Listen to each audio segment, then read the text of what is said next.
Ons thema voor vandaag, de voorbeelden van de kracht van de menselijke wil. En daar heb ik een verhaal voor uitgekozen van Angela Carter. Het heet The Werewolf. It is a northern country. They have cold weather and they have cold hearts. Cold, tempest, wild beasts in the forest. It is a hard life. Their houses are built of logs, dark and smoky within. There will be a crude icon of the Virgin behind a guttering candle, the leg of a pig hung up to cure, a string of drying mushrooms, a bed, a stool, a table, harsh, brief, poor lives. To these upland woodsmen, the devil is as real as you or I. More so, they have not seen us, nor even know that we exist, but the devil they glimpse often in the graveyards, those bleak and touching townships of the dead, where the graves are marked with portraits of the deceased in a naive style, and there are no flowers to put in front of them. No flowers grow there, so they put out small votive offerings, little loaves, sometimes a cake, that bears come lumbering from the margins of the forest to snatch away. At midnight, especially on Walpurgisnacht, the devil holds picnics in the graveyards and invites the witches. Then they dig up fresh corpses and eat them. Anyone will tell you that. Wreaths of garlics on the door keep out the vampires.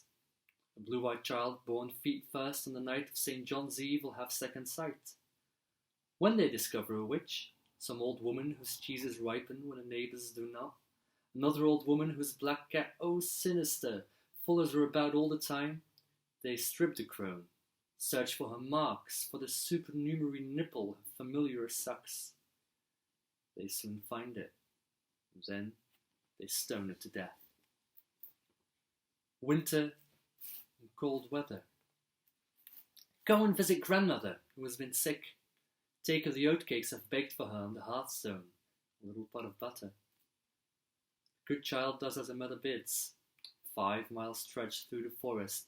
Do not leave the path because of the bears, the wild boar, the starving wolves. Here, take your father's hunting knife. You know how to use it. The child had a scabby coat of sheepskin to keep out the cold. She knew the forest too well to fear it, but she must always be on her guard. When she heard that freezing howl of a wolf, she dropped her gifts, seized a knife and turned on the beast.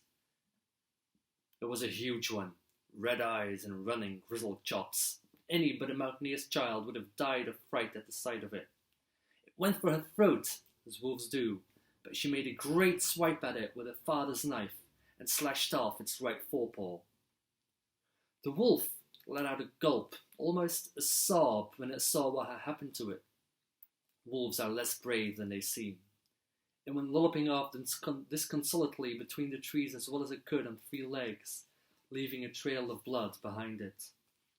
The child wiped the blade off her knife clean on her apron, wrapped up the wolf's paw in the cloth in which her grandmother had packed the oatcakes, and went on towards her grandmother's house. Soon it came on to snow so thickly that the path and any footsteps, tracks, or spoor that might have been upon it were obscured.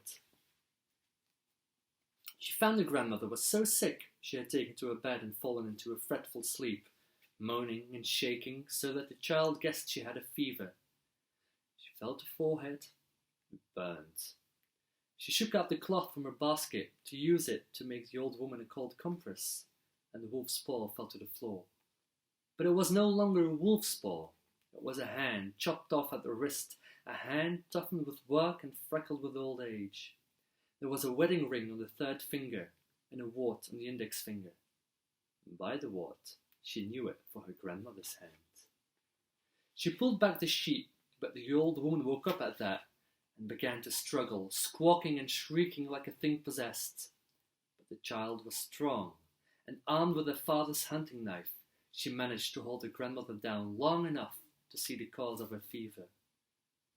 There was a bloody stump where her right hand should have been, festering already. The child crossed herself and cried out so loud the neighbours heard her and came rushing in. They knew the wart on the hand at once for a witch's nipple. They drove the old woman, in a shift as she was, out into the snow with sticks, beating her old carcass as far as the edge of the forest, and pelted her with stones, till she fell down dead. Now the child lives in the grandmother's house. She prospered